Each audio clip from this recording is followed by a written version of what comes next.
All right, Rabbi, say good morning. We have a beautiful, beautiful daf ahead of us today. Today's daf is Chaf Zayin 27, and we are picking up on Chavav Amud Beis. Ve'ezohi mincha gidola. It is 2, 4, 6, 8, 10, 11 lines up from the bottom. I'm going to begin by thanking our sponsors for this morning's shir, to thank our Talmud Torah sponsors for the month of Shvat, Ed and Faith Wolf, for dedicating all of the Shiurim and Drashos this month in memory of Faith's mother, Nessa Bas Velvel, to thank the Weissport children for dedicating the learning this week in memory of their grandmother, Shena Chana Bas Harav Yaakov Yitzchak Halevi, Zichron Livracha. We thank Jack Bennett for dedicating all of the learning this week in memory of his grandfather, Rafal Ben Ashvili. We hope that in the merit of our Talmud Torah, the neshamas will have an aliyah and the families a nechama. And about with that, let us begin. So remember again, I left you off on quite a cliffhanger yesterday. I hope you were able to function the rest of the day. All right, so also remember again, we got into the fundamental machlokus, the fundamental dispute, as where does tefillah come from? Right, so fundamental machlokus, tefillos keneged avos tiknum, tefillos keneged tmidin tiknum, where tefillos was prayer instituted corresponding to the prayers of the avos. Avram davens in the morning, Yitzchak in the afternoon, Yaakov in the evening, or does prayer pretty much take the place of sacrificial service? Shachris corresponding to Tamid Shal Shachar, Mincha corresponding to Tamid Shal Bein Arbayim, and Ma'ariv corresponding ultimately to the burning of the leftover fats and limbs on the Mizbeach. So we'll say, so we're picking up kind of in the middle of the Bryce over here. Ve'ezoi mincha gidola, and what is the time for mincha gidola? Mishesh sha'os umechza ulamayla. Ultimately from 6.5 hours into the day. So we'll say we know, and we're going to get into a lot of these halachos, that's the earliest time to daven mincha during the day, 6.5 hours into the day. So remember, on our perfect halachic day, with sunrise at 6, sun set at 6, mincha gidola is at 12:30, and that becomes the earliest time you could daven by day. Ve'ezoi mincha kitana. What's the zman for mincha kitana? Mitesha sha'os umechza ulamala.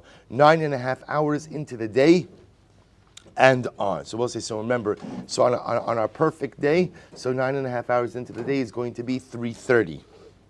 Ibailu, Rabbi Huda, mi plag mincha kama ka'amar, o plag mincha achrona kamar. So we'll say this is very important. So remember again, Rabbi Huda said that you could daven mincha until plag mincha. Now, plag literally means what? Plag means a piece. So we assume, so remember, the earliest time you could daven mincha is mincha gidola, 6.5 hours into the day. Then there's mincha kitana, which is 9.5 hours into the day. Rabbi Huda says you could daven mincha up until plag mincha. So we assume that what plag mincha means is a piece of the last part of the day. So meaning a piece between mincha kitana and ultimately, again, the end of the day. So between mincha kitana and the end of the day is 2.5 hours, right? 2.5 hours, because remember, mincha kitana is at 3:30. The day in our model ends at 6 o'clock. That's 2.5 hours. Plag mincha would be 1.25 of that. So one of the 1.25. So is it from 3:30 to 4 until 4:45? So is Rabbi Huda saying you could have mincha until 4:45, or is Rabbi Huda saying you could have mincha until 6 p.m.? So that's what it means. Plag mincha achrona. So plag mincha kama. Is it the first plag mincha, i.e. until 4:45, or the second plag mincha, i.e. until 6 o'clock? To which the Gemara says, Tashma l'sayim Rabbi Huda Omer plag mincha achronahi. Rabbi Huda holds that you could daven until the plag mincha achrona. When is that? Vehi yud alif chaser revia. That ultimately again is 11 hours minus a quarter, which we'll say is another way of saying 10.75 hours into the day, i.e. 4:45 p.m. 4:45 p.m.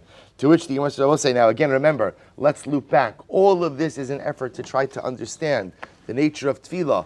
Is it keneged avos tiknum or keneged timidin tiknum? But we see from here, nehevet yufted Rabbi Yossi Chanina. So we'll say it appears that ultimately, again, this entire thing refutes Rabbi Yossi Chanina because the conversation over here is very carbonic heavy, right? This is all about going ahead and understanding the tefillos through karbanos, to which the Gemara says, you're right.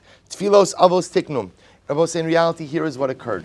The tefillos ultimately come from the avos, right? In other words, the concept of prayer morning, afternoon, and evening comes from Avram, Yitzchak, and Yaakov. So what happened? V'asmichinu rabbanon akrabanos. So we'll say, here's what's interesting.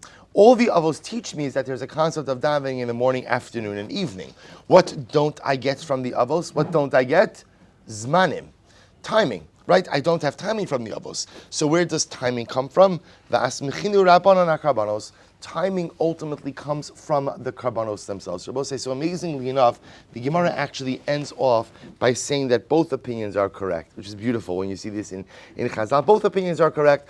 The concept of tefillah ultimately comes from Avram, Yitzchak, and Yaakov, but the zmanim, or I should say the construct for prayer, ultimately comes, a time frame from prayer, comes from karbanos. And that is how halacha l'maisa we understand it. I will say, I'll tell you something very interesting. There's a fascinating marsha, which again, we don't have time to get into everything now, but the marsha says something fascinating. He quotes over here this concept, Venira Ode. So we often think that Avram davened only in the morning, Yitzchak davened only in the afternoon, Yaakov davened only in the evening. The Maharsha points out from a variety of different sources that is not true. He says, rather, Venira o devade Avram nami haya mispalel mincha va'arvis. He points out that all of the avos davened all of the time. This is actually really quite interesting. It's just that each of the avos ultimately, again, were particularly known or particularly drawn or represented one particular tefillah. So it was, so Avram davened shachris, quote unquote, shachris mincha, it's not literal. Meaning you davened morning, afternoon, and evening. Yitzchak davened morning, afternoon, and evening. Yaakov davened morning, afternoon, and evening. But each of them came to represent or identified with one particular tefillah. So Rav Hirsch explains this very beautifully. He says ultimately, again, very quickly, he says that Avraham represents Shachris, because Avram really was the one who introduced the dawn of monotheism. Right? Avram Avinu was the one who brought the new day to humanity. Yaakov, skipping for just a moment, Yaakov, daven Ma'ariv. Ma'ariv is at night. Nighttime represents uncertainty and challenge. Yaakov Avinu's entire life was Ma'ariv. Right? Yaakov Avinu leads an incredibly difficult, turbulent, and challenge-filled night. He felt very much living in a life like Ma'ariv. What was Yitzchak? Yitzchak Avinu was Mincha. They both say, what's Mincha? Mincha is the bridge between Shachris and Ma'ariv. Yitzchak Avinu, remember, out of all the avos, there's the least known about him, and what we know about him is simply, really, Torah telling us that he did the same things as Avram Avinu. Pretty much, Yitzchak Avinu is the bridge. Avram builds the foundation, Yitzchak solidifies the foundation, Yaakov is able to build a massive 12-story edifice on top of that foundation. Yitzchak Avinu is that bridge, that's Mincha. Mincha is that bridge, ultimately, again, between Shachris and between Ma'ariv. So again, understanding each of the avos davened all of the tefillos, but beautifully enough, each of them become a bit more identified with one particular prayer. Incredible. Rabbi Yehuda Omer Ad Arbashos. So Rabbi Yehuda says that she could daven up until 4 hours into the day. So let's remember again. So we had the Rabbanan saying you could daven until Chatzos, you could daven Shachris until midday, and Rabbi Yehuda saying until 4 hours into the day. So we'll say, here we go. Ad va'ad bichlal, or dilma ad v'lo ad bichlal. So we'll say, here's the shaila. When Rabbi Yehuda says up until 4 hours, what does up until 4 hours mean? Does it mean ad va'ad bichlal, up until and including the 4th hour? So really you could daven Shachris through the end of the 4th hour, or ad velo ad bichlal, up until the 4th hour, but not including the 4th hour. So you could really daven until the end of the 3rd hour, to which the Gemara says, Tashma Rabbi Yehuda Omer Plaga Mincha. So let's go back for just a moment. Rabbi Yehuda said that Mincha, you could daven up until Plag Mincha. So Iyamrit Bishlama ad velo ad bichlal, Hayrudika ben Rabbi Yehuda l'Rabbanan. So we'll say if you hold up until and not including, that's the point of contention in Rabbi Yehuda and the Rabbanan. The Rabbanan will say that you could daven mincha up until shkia, up until sunset. Rabbi Yehuda will say up until but not including plag mincha, which means an hour and a quarter before shkia, i.e. until 4:45. Elo I amrit ad va'ad bichlal. Rabbi Yehuda top of Chav Zayin hainu Rabbanan. Rabbi will say if you hold ad va'ad bichlal, meaning if you say that Rabbi Yehuda holds until plag mincha, up until and including. Then Rabbi say, then what? So the Gemara says, then Rabbi Yehuda is saying the same thing as the Rabbanon. Elamai ad velo ad bichlal. Rather, Rabbi say, you have to say that when Rabbi Yehuda says up until always means what? Up until, but not including. So you could daven up until, but not including plag mincha. You could daven up until, but not including the 4th hour. To which the Gemara says, well, if that's the case, Ema Seifa, look at the end of Shal Musaf and Kalayom, that you could daven Musaf the entire day. Rabbi Yehuda Omer ad Sheva Shos. Rabbi Yehuda says you could daven mincha up until 7 hours. Shabbos say, so remember, it's the same shayla. What does that mean? Does that mean up until and including the 7th hour, or up until but not including the 7th hour? So here we go. This is fascinating. V'tanya, hayu lefanav shtei tfilos, achas shel musaf, achas shel mincha. If a person had 2 tfilos in front of them, one of musaf and one of mincha, mispalal shel mincha. In other words, Shabbos say it's the zman. So now the zman is. It's past 12:30. It's past 12:30. Shabbos says, so now I haven't yet davened musaf, but now past 12:30 is also this man for mincha. So the shaila is, which one should I daven first? So the Gemara says, mispalo shel mincha va'achal kach shel musaf.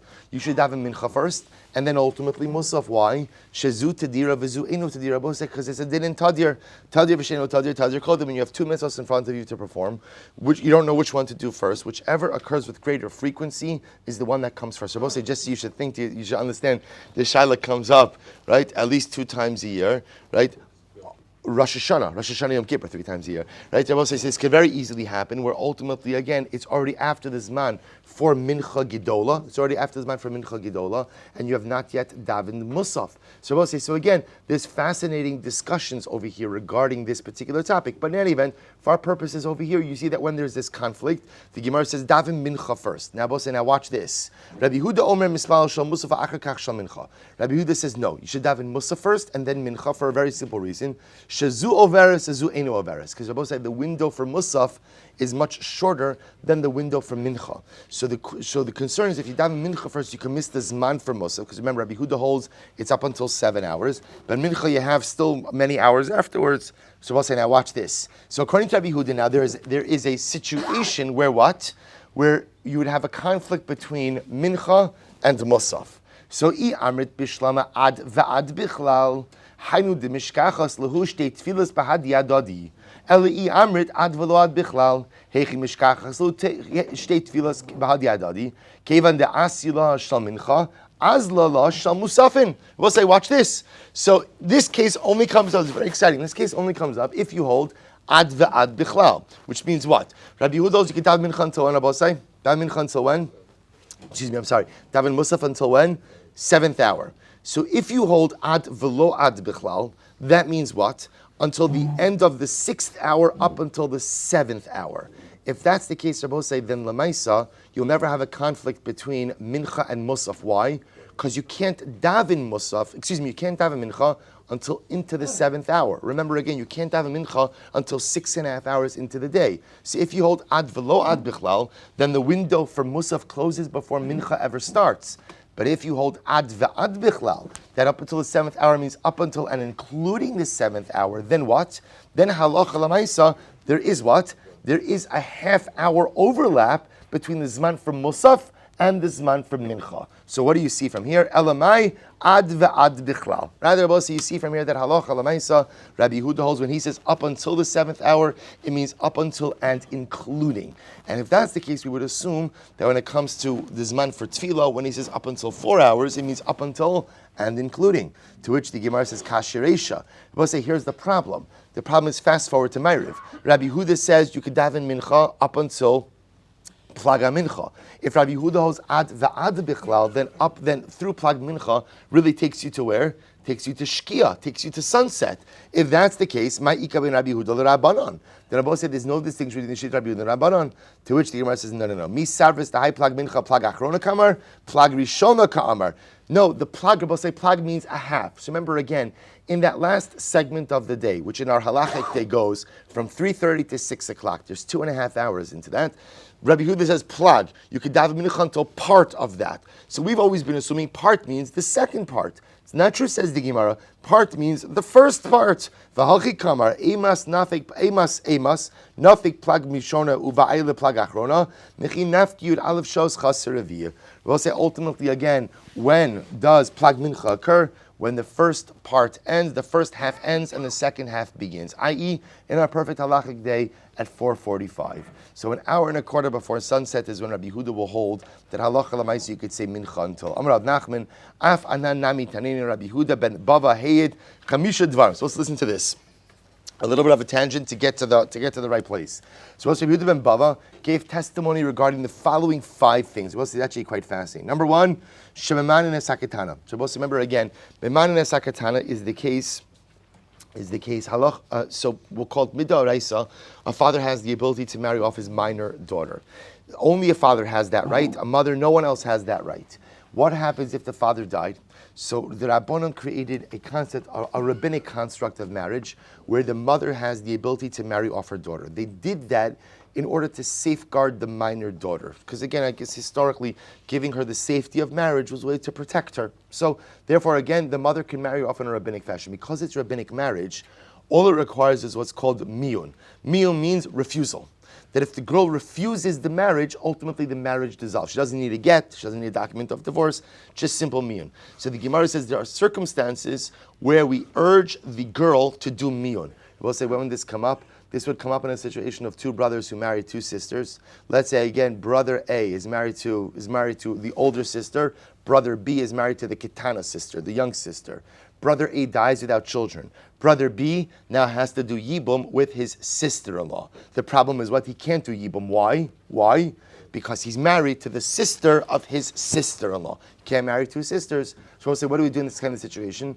The biblical obligation to do yibum really trumps his rabbinic marriage to the minor girl. In that case, we would encourage the minor girl to do miyun, dissolve the marriage so that brother B could do proper yibum. Okay, we'll get to it in Yavamis. Another incredible halacha. You can allow a woman to remarry based on the testimony of one witness. So we'll say perhaps one of the most dramatic rabbinic leniencies, that the halacha is that if a man goes overseas, right, and one witness comes back and tells the wife, your husband died, we allow the woman to get remarried based on the testimony of one witness. Even though in halacha, we almost never accept the testimony of one witness, here we do. Why? The Gemara says, Mishum iguna akilu barabanan, to prevent aguna situations. Because remember again, if the husband is dead overseas, it might be almost impossible to get reliable information about this. And therefore again, in order that she not be an aguna, a chained woman, a woman who's unable to move on with her life, we accept the testimony of one witness. Next, so we'll say this about this chicken that killed the baby. So there's a chicken or a rooster that pecked at the soft spot on the baby's skull, killed the baby, and they killed the rooster. They killed the tarnagal just like they would kill an ox, which killed the person.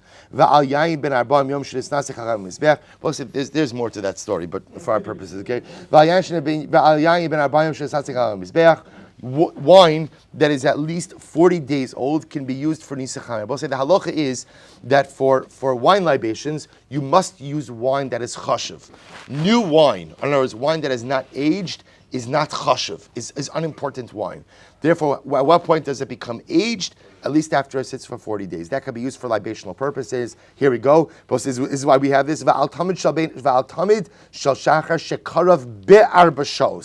And furthermore, again, he also testified that the Talmud Shal Shachar, the morning communal sacrifice, can be offered be'ar b'shos. I will say, the Gemara is being very medaik in the lashon over here. Be'ar b'shos means what? In the 4 hours, which tells us what? Shma mina ad ve'ad bichlal shma mina. So it tells us that what? That 4 hours means, be'ar b'shos means in the 4 hours, which means up until and including the 4th hour. And Rabbi say this indeed is the halacha, because we know already again that ideally we paskin like Rabbi Yehuda that the zman for tefillah is up until 4 hours. Is up until 4 hours, and we understand that up until means up until and including. Ad va'ad bichlal is the halacha. Here we go. Amar Rav Kahana halach Rabbi Yehuda. Rav Kahana says the halacha was Rabbi Yehuda. Hoil utnan bebechirta kavase. Since at the end of the day, says the Gemara, the Gemara Maseches Edios. So we'll get right. So Edios is a series of mishnayos that go ahead and compiled halachic rulings. Edios is considered to be one of the most decisive rabbinic bodies of law. So whoever's quoted in Edios, generally the halacha follows him. So the Gemara is just saying the Mishnah in Edios codifies halacha like Rabbi Yehuda, that indeed shachris can be davened up until this is to get, Rabbi say, this is in order to get the schar of tefillah bizmano. If you want to daven shachris on time, you can daven shachris through the end of the 4th hour, ad ve'ad bichlal. We also paskin if you missed up until the 4th hour, you could daven until when? Until chatzos, until midday. But there you're only getting schar tefillah, not schar tefillah bizmana. We'll see what we do with the other tefillahs. Rabbi says for shachris, mazel tov, halacha lemaisa. You could daven shachris through the end of the 4th hour. Ad ve'ad bichlal. Incredible. Says the Gemara, v'al tamid shel shachris shekar b'arbashos. So the Gemara says, man tana laha disnan. The chama shemesh v'namas. Rabbi say this is talking about by the mun. So by the mun, when the Torah describes the mun, Torah says they would go ahead and go out each morning to collect it. The chama shemesh v'namas. Then the sun would heat up, and what would happen to the mun? Any mun that was left outside would melt. So Rabbi say, when did this happen? Ba'arbashos. So when would the sun come out and melt the mun? 4 hours, right? It's right after 4 hours into the day, the mun would melt away. Atom ba'arbashos. So we'll say second wide line on Chav Zayin Lamed Aleph. Atom ba'arbashos. So in ela b'sheish shos. How do you know as far as maybe it's 6 hours? Kishu omer kichom hayom. When the pasuk says kichom hayom, ultimately like the heat of the day. Hare sheish shos. So we'll say the Torah has specific wording when it wants to speak about midday. So it uses lashon of kichom hayom. That's by Avram Avinu. Parshas Vayera, when Avram is sitting by the entrance, we have the tent to try to find guests. Kichom hayom. So the Gemara says, Hamma ani mekayin v'chama shemesh v'namas ba'arbashos. So we'll say, what is chama shemesh? We'll say, Kichom hayom means the heat of the day. That's midday. That's chatzos. What's chama shemesh? Chama shemesh is arbashos, 4 hours into the day. Money. So whose opinion does this reflect? Say, lo Rabbi Huda, lo Rabbanon. It's neither Rabbi Huda nor is it Rabbanon. Why not? I Rabbi Huda ad arbashos namit safru. So we'll say, if it's Rabbi Huda holds that through the 4th hour is still morning. I Rabbanon ad chatzos namit safru. According to the Rabbanon, ultimately until chatzos, until midday is still the morning. So we'll say, whose opinion does this reflect? I by same Rabbi Huda, I by same Rabbanon. Truth is, it could be either of them. Could be either of them. Here we go. So the Gemara says, if you want to say it's the Rabbanon, Amar Kra, Baboker. The pasuk by Mun says Baboker, double lashon, right? Redundancy. What does that tell you? Chalkeu lishnei bekarim. Split the morning into 2 parts. There was the first part of the morning where the Mun was there and available, and the second part of the morning where what? Where any Mun that was left over melted away. By same Rabbi Huda. Hai boker yiser lahaktim lo sha'achas. Or it could be Rabbi Huda, and Rabbi Huda will also say the extra baboker comes to go ahead and push everything back an hour. The kuli alma miya v'chama shemesh ramas ba'arbashos my mashma. So we'll say interesting. Okay, so you've now interpreted the brisa to reflect the view of either Rabbi Huda or the Rabbanon. But I will say, but at the end of the day, we're taking it for granted that v'cham hashemesh, the time that the sun becomes warm, is 4 hours into the day. My masha, how do you know that? Where are we coming up with that? Amar Rav Yaakov Amakra v'chama shemesh v'namas. Ezu hisha shemesh cham v'hatzel tzonin. They will say, what point of the day? In what point of the day is the sun warm, but the shade is still cool? Right? At what part of the day is it like that?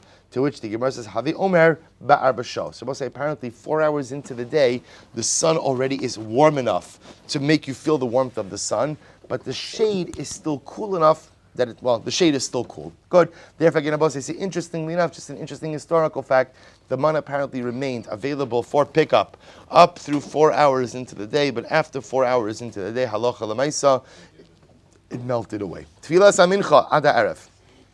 Was incredible. So you could have mincha up until the evening. This is the statement of the Tanakhama, statement of the Rabbanon. Mincha time until the evening. We'll say we're assuming right now that evening for our purposes means what? Sunset. We'll say you already know that this is subject to incredible machlokes. How do you know this? So if you've ever had the schos to daven mincha at the Hasidish shtibel, usually about an hour and a half after everyone else has long stopped davening mincha, so you'll realize that obviously this topic is subject to some incredible level of dispute. So again, we're going to get into some of these interesting sugyas. So tefillah mincha darav. Amalei Rav Chisda Rav Yitzchak Hasam Amarav Kana Loch Rabbi Yehuda. So we just said before that by Shachris, the halacha follows Rabbi Huda. Namely, you could daven Shachris until when? 4 hours. But when until the 4 hours? Ad b'chal, the end of the 4th hour, really up until the beginning of the 5th hour. Do we paskin like Rabbi Huda by Mincha? Right? So again, remember, what does Rabbi Huda say by Mincha? When you daven Mincha until? Plag Mincha. So remember, what does Plag Mincha mean in our perfect halachic day? 4:45. I'm going to try to chart this today. 4:45, right? 4:45 you could daven mincha. So it says the Gemara. So does the halacha follow Rabbi Yehuda here or not? You just said halacha follows Rabbi Yehuda because the Mishnah Maseches Edyos quotes him. Do we follow Rabbi Yehuda here as well? To which the Gemara says ishtik v'lo amar le'midi. So remember again, this is Rav Chisda asking Rabbi Yitzchak. So Rabbi Yitzchak was silent, didn't say anything. Amar Rav Chisda nechsi anan. So let's analyze. So we'll say these are fascinating sugis. Nechsi anan. Let's analyze. Midirav Sali Shel Shabbos Be'erev Shabbos Mi Be'od Yom Shema Min Halacha Rabbi Yehuda. So I will say, now understand something very important. The Gemara now is going to shift for just a second.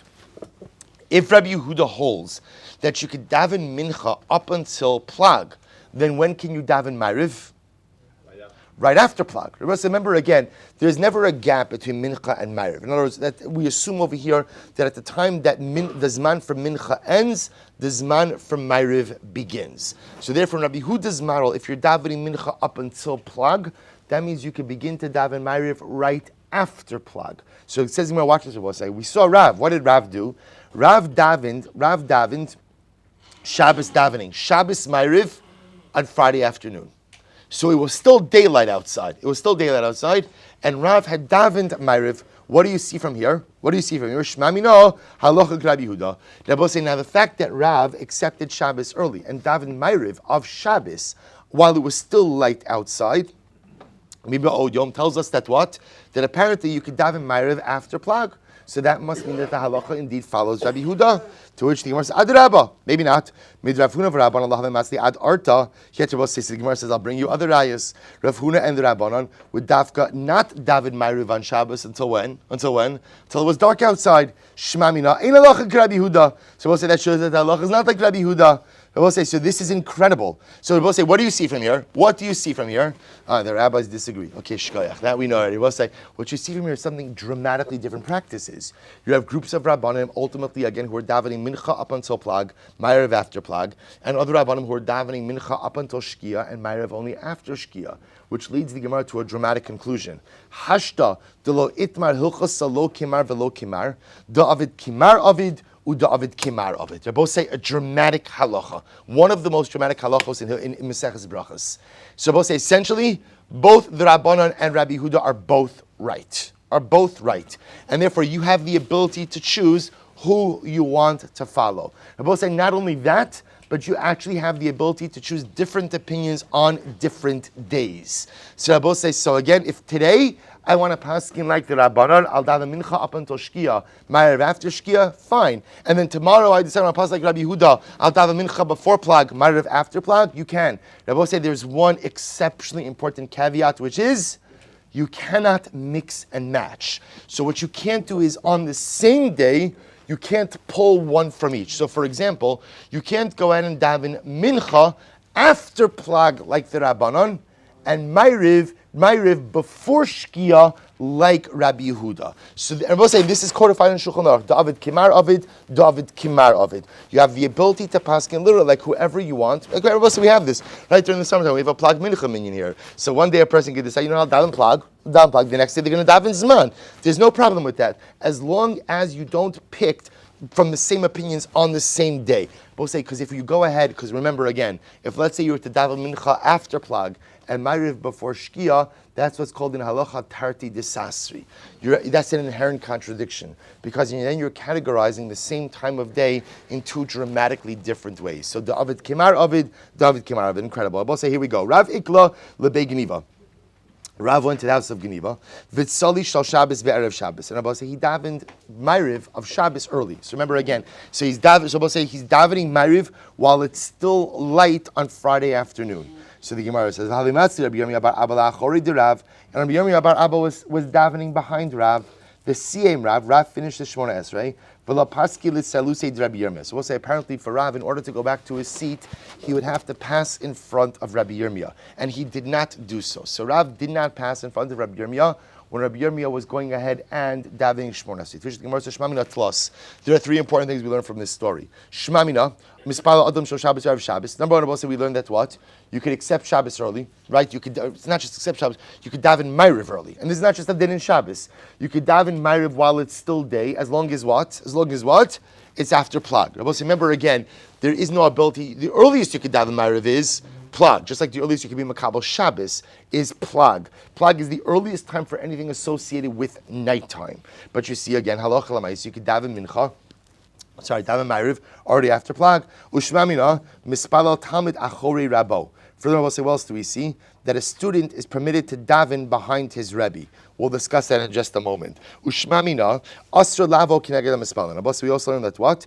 You are not permitted to walk in front of someone who's davening Shmona Esrei. We'll say very important halacha. You can't walk in front of someone who's davening Shmona Esrei. B'seir Rabbi Shmuel ben Levi, Rabbi Shmuel ben Levi, asra lavo kineged hamispalin. You are not allowed to walk in front of someone who's davening Shmona Esrei. Ini, is that so? Vaha, Rabbi Ami, Rabbi Asi Chalvi. Yeah, Rabbi Ami, Rabbi Asi, they would do this all the time.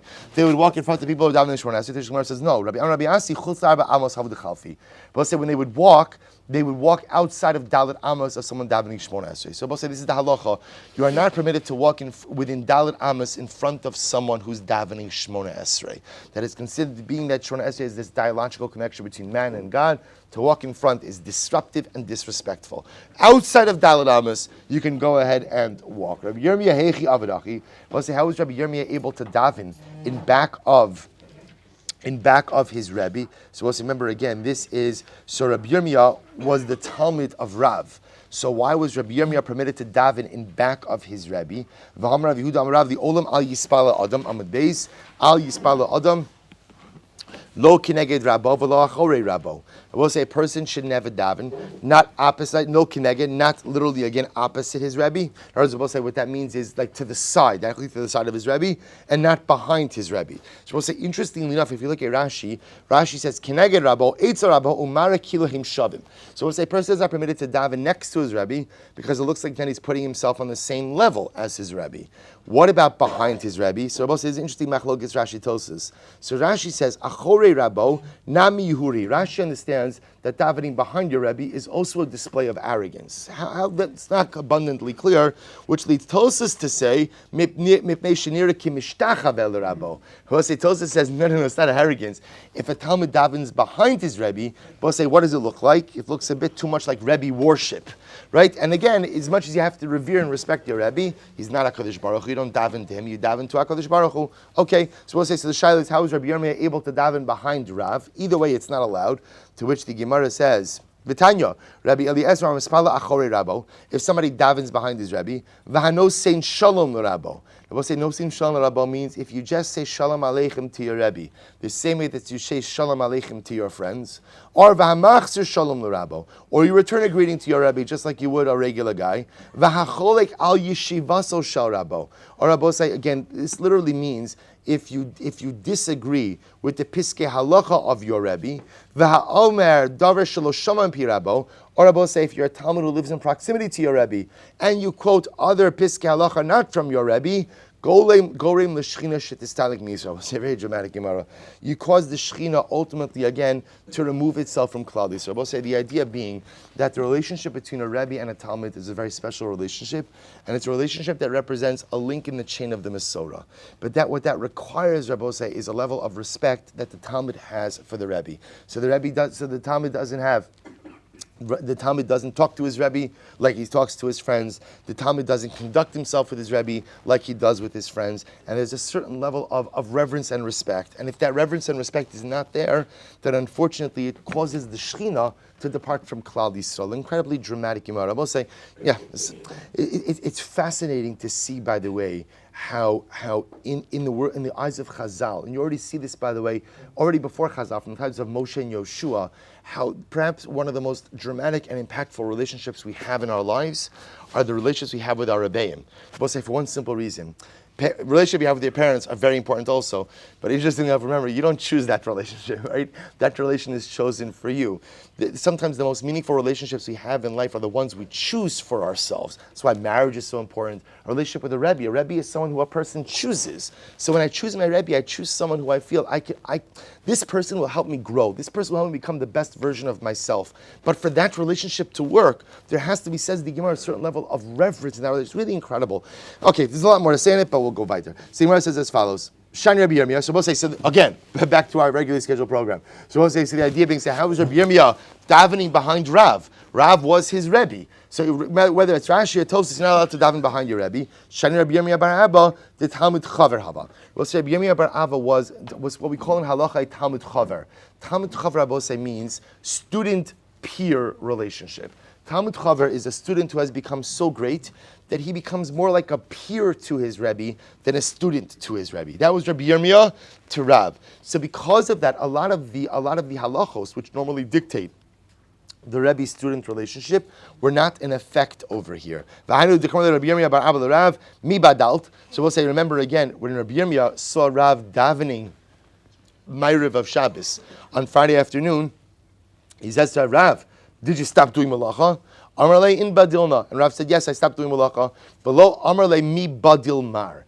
And again, Rabbi Yirmiyah didn't address Rebbe in like a more reverential tone. See, if it was a Talmud talking to Rebbe, he said, did Rebbe stop doing malacha? Right? Did Rebbe stop doing malacha? So, but you see, Rabbi Yirmiyah didn't address Rav like that. He addressed him in a very casual way, almost like peers, like friends would talk, because again, Rabbi Yirmiyah had this status of a Talmud Chaver with Rav. Quite incredible. So the Gemara says, Umi badil. And we'll say, so now the Gemara says, wow, let's talk about this just a moment. So we'll say, now what we've established is that halacha l'maisa, you can daven Ma'ariv on Erev Shabbos. You can daven Ma'ariv on Erev Shabbos early. Early meaning what? Meaning what? Before Shkia, before sunset, after Plag. We'll say, by the way, we do this all the time. Right, summertime. Again, many people start Shabbos early. So we're davening Ma'ariv. That's this case. We're davening Ma'ariv on Shabbos early on Friday afternoon. So we'll say the shaila is after you daven Ma'ariv on Friday afternoon. You're davening Shabbos Ma'ariv on Friday afternoon. Are you obligated to stop doing malacha after that point? Umi badil. Rabbi Abin said, Pam achas hispala Rebbe shel Shabbos erev Shabbos. One time, Rebbe davened Ma'ariv of Shabbos early, davened on Friday afternoon. And what happens? V'nichnas lemerchos. We'll say, what did he do after Ma'ariv? What did he do? He went to the Schwitz. Sounds incredible, right? What a way to bring in Shabbos, right? Like daven Ma'ariv, go to the Schwitz, going for the Suda afterwards. Shabbos v'yatza v'shana lan pirkin. V'adayin lo chashecha. He went to the Schwitz. He came out. He gave shir, and it was still light outside. That's how early he davened. It was still light outside. So I will say, now going to the Schwitz, you can't go to the soil, you can't go to the bathhouse on Shabbos. Rabbi say, so we're going to see this in Masechah Shabbos of what's called Gzeras Merchatz. Technically speaking, one could go to the bathhouse without violating any prohibitions on Shabbos. The rabbis were the ones who legislated against going to the bathhouse out of fear that malacha would be done on behalf of the bathhouse attendees. This story happened before that gezerah. It happened before that enactment. So the Gemara says, Ini, is that true? Abaye Charlotte Rabdimi bar Liyue lechabure sali. There was another episode where Rabdimi bar Liyue davened Ma'ariv early on Friday afternoon. So he davened Ma'ariv early, and then afterwards Abaye permitted him to go ahead and smoke baskets. Now, what does it mean? We'll say that ultimately, apparently, they used to treat their baskets with like smoke, sulfur smoke, specifically Rashi says. So I don't know if smoking baskets is the right terminology, but to go and so we'll say, how did he allow him to do this on Shabbos? Hahu ta'usahavi. We'll say, listen to this. That was a case of a toss. So we'll say what had happened over there is they started Shabbos early erroneously. In other words, it was a very cloudy day. They thought the sun had set. They accepted Shabbos, and then it turned out that what? The cloud cover dissipated. It was daytime. They accepted Shabbos early. So because they accepted Shabbos early, it was a Kabbalah B'tos. Therefore, again, it didn't count. To which the Gemara says, really? V'ta'usa mihadra. Rabbi say, if you accidentally accept Shabbos early, so ultimately, again, can you reverse that Kabbalah? V'ha'amar avidan pam achas nishkashu shamayim ba'avim. So one time it was very cloudy. Kisuram ha'om lomer chashechohu. And it was Friday afternoon. It was Shabbos. It was Shabbos. Everyone thought that it was already nightfall. Listen to this story. It's Friday afternoon, very cloudy, but it was so cloudy. Shabbos, I'm sorry, thank you. Shabbos, it was so cloudy, everybody thought it was nightfall. They come to shul, they daven Ma'ariv of Motzei Shabbos. Ma'ariv Motzei Shabbos. You can imagine the story. They go out for Kiddush Levana, and what happens? V'nispazru ha'avim no Levana, v'zarcha hachama. Right? The sun came out. Suppose it turns out they daven Ma'ariv of Matzei Shabbos on Shabbos afternoon. And what happened? Rabbi said to them, Both said, wow, we're going to see this. Rabbi said, no, since you daven Ma'ariv, you don't have to daven Ma'ariv again. Obviously, Rabbi say Shabbos is not over, right? Shabbos is not over. You can't do malacha, but Lamaisi, they don't have to daven Ma'ariv again. So Rabbi say, what do you see from here? You see from here that even if you daven Ma'ariv bitos, you don't have to daven Ma'ariv again. So to which the Gemara says, Shiny tzibur delo matrichina. Both say there's a fundamental distinction between a tzibur and the yachid. If an individual davens mistakenly, we would absolutely obligate him to go back and daven again. If the tzibur daven mistakenly, we don't make the tzibur go back and daven again. We're going to clarify this in just a little bit. So we'll say, watch this. Rav tzali shal Shabbos be'erev Shabbos. So we'll say, here we go. So we've already established a number of times that Rav davened Ma'ariv on Shabbos on Friday afternoon. Still daytime Friday, he davened Ma'ariv early on Friday. Rabbi Yoshia matli shal Matzei Shabbos b'Shabbos. Now, both say this is even a bit more wild. Rabbi Yoshia, he davened Ma'ariv on Matzei Shabbos, while what? While it was still Shabbos itself. So the Gemara says, okay, so both say, so the truth is, that's not so surprising, because at the end of the day, halacha l'maisa, what we've established is, you could daven Ma'ariv already after Plag. So on Friday afternoon, Rav is davening Ma'ariv of Shabbos early. Rav Yoshia is davening Ma'ariv on Matzei Shabbos on Shabbos. That's a bit more dramatic. So we'll say, now watch this.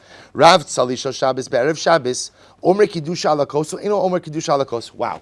So we'll say, when Rav would go ahead and daven Ma'ariv early on Erev Shabbos, he davened Ma'ariv again, still daytime.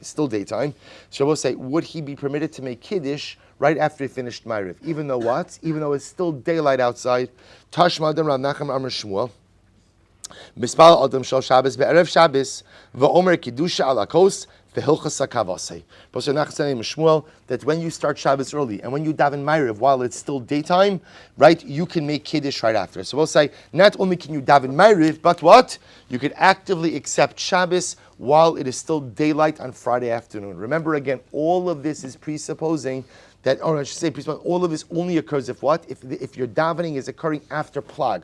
Remember, I will say, Ma'ariv before Plag is meaningless, right? Accepting Shabbos before Plag is meaningless, right? It's only after Plag. But halacha l'maisa, after you daven Ma'ariv, you can absolutely make Kiddush, even though it's still light by day. Rabbi say, now watch this. Rabbi Yoshia matli shal Shabbos, matli shal Matzei Shabbos b'Shabbos. So we'll say, now listen to this. Rabbi Yoshia would go ahead and daven on Matzei Shabbos. We would have a Ma'ariv of Matzei Shabbos on Shabbos itself. On Shabbos itself. We will say, get ready for this. Hold on to your yarmulkes. Omer, Havdalah alakos. Oh, in Omer Havdalah alakos. So we'll say, Rabbi Yoshia, so you understand what's happening over here? Rabbi Yoshia is davening Ma'ariv of Matzei Shabbos on Shabbos itself. On Shabbos afternoon. So now after he finished davening Ma'ariv, can he recite Havdalah on a cup of wine? Obviously, you can't use a fire because it's still Shabbos. But can you recite Havdalah on a cup of wine on Shabbos afternoon after Plag or not? Tashmad Amar Yehuda Amar Shmuel Mispalel Adam Shal Matzei Shabbos v'Omer Havdalah al Hakos. Both say indeed that is the halacha that if you daven Ma'ariv on Matzei Shabbos, you are permitted to make Havdalah al Hakos immediately afterwards. So I'll say, even though it is on Shabbos. So I'll say, just again, I have to tell you this. So in the Shulchan Aruch, Simin Reish Tzadik Gimel, Halacha Gimel, this is codified lahalacha. But the Shulchan Aruch introduces it in a very specific way. Misha hu anus. So we'll say, if let's say there's an extenuating circumstance, I'm not going to be able to daven Ma'ariv or make Havdalah later on. Extenuating circumstance. So therefore, what's the halacha will say? Yochol lispalo shamatzei Shabbos miplaga mincha ulamayla ulahavdil miyad. We'll say this is codified in Shulchan Aruch that if you have some type of extenuating circumstance, you could daven Ma'ariv already after Plag on Shabbos, make Havdalah ala kos on a cup of wine. Obviously, no ner, no besamim, nothing else, just ala kos on Shabbos afternoon. Avalo yivarech ala ner, and of course, v'chein aser ba'asiyas melacha atzeis hakochavim. And we'll say, but of course, you can't do malacha. So you could daven Ma'ariv, you could make Havdalah after Plag, but no Havdalah until Tzeis HaKochavim. And I will say, comes along the Bach, right? And the Bach say, please don't do this. Right? So the Bach and a whole bunch of others say, although technically it's okay, we don't do this. And we don't do this for the obvious reason, the Shema Yakil Gamkin Bahalacha Vudavar Tamu al Rabim. So the Bach says this is asking for trouble. This is asking for trouble. To make Havdalah on Shabbos afternoon and expect that someone's not going to misunderstand what it is that is happening over here, the Bach says is quite literally playing with fire. And therefore, again, I will say, just interesting, amazing to point out, that is the halacha. It's codified in Shulchan Aruch, but the Bach says if you've never heard of it, it's for good reason. Says the Bach, because we don't do this. But it is a halacha that is there. I will say weiter. Says the Gemara, Rabbi Zera Amar, fine. Amar Rabbi Zera, Amar Rabbi Asi, Amar Rabbi Lazar, Amar Rabbi Chanina, Amar Rav. B'tzad Amud Zeh, Hispal Rabbi Shmuel Rabbi Yossi Shal Shabbos Erev Shabbos. So what they said, they were talking together, and they said, by this pillar, B'tzad Amud Zeh, by this pillar is where ultimately again, Rabbi Shmuel Rabbi Yossi davin Ma'ariv of Shabbos on Friday afternoon. So in other words, they were saying all this whole discussion, it happened right by this pillar. Ki asa Ula, when Ula came along, he came along and said, so Ula said, you got the story wrong. First of all, it's not by a pillar, but instead what? It's by a date palm. Not only that, furthermore, v'lo Rabbi Shmuel Rabbi Yossi, hava ela Rabbi Lazar Rabbi Yossi. It was Rabbi Shmuel Rabbi Yossi, but rather it was Rabbi Lazar Rabbi Yossi. So again, it wasn't by a pillar, it was by a date palm. It wasn't Rabbi Shmuel, but it was Rabbi Lazar. V'lo shel Shabbos be'erev Shabbos hava, and furthermore, it wasn't that he was davening. He was davening Ma'ariv of Shabbos on Friday afternoon. Ella shel Motzei Shabbos b'Shabbos. Rather, he was davening Ma'ariv of Motzei Shabbos on Shabbos. So it wasn't by the pillar, it was by the day palm. It wasn't Rabbi Yishua, it was Rabbi Lazar. It wasn't Erev Shabbos, but rather it was Shabbos. But other than that, the details are correct. Right? Other than that, we are on the same page. So we'll say, here we go. Tefillah ha'erev ein la keva. So we'll say weiter. So Ma'ariv has no keva. Now we'll say, now remember again, this was the Mishnah that said, Ma'ariv has no limit, no keva. Says the what does that mean? My ein la keva. Ilema di'i by masli kulei laila. Listening tefillah se'erev kala laila. But say if that's true that you can, if ein la keva means all night, then what? Say all night. Just say that. Say all night. Elamai ein la keva. Rather, we'll say, what does it mean? It has no limit. Kemandamar tefillas arvis rishos.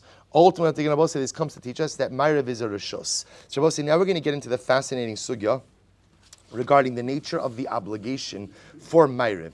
Is Ma'ariv ultimately again a rishus? Is it a rishus? So we'll say, so therefore again, the Gemara says, let me finish that line. The Gemara says, Ma'in la keva, kemandar mertilas arvis rishus. So we'll say the lashon of in la keva is coming to convey two lessons. Number one, that you can daven Ma'ariv all night. That's lesson number one.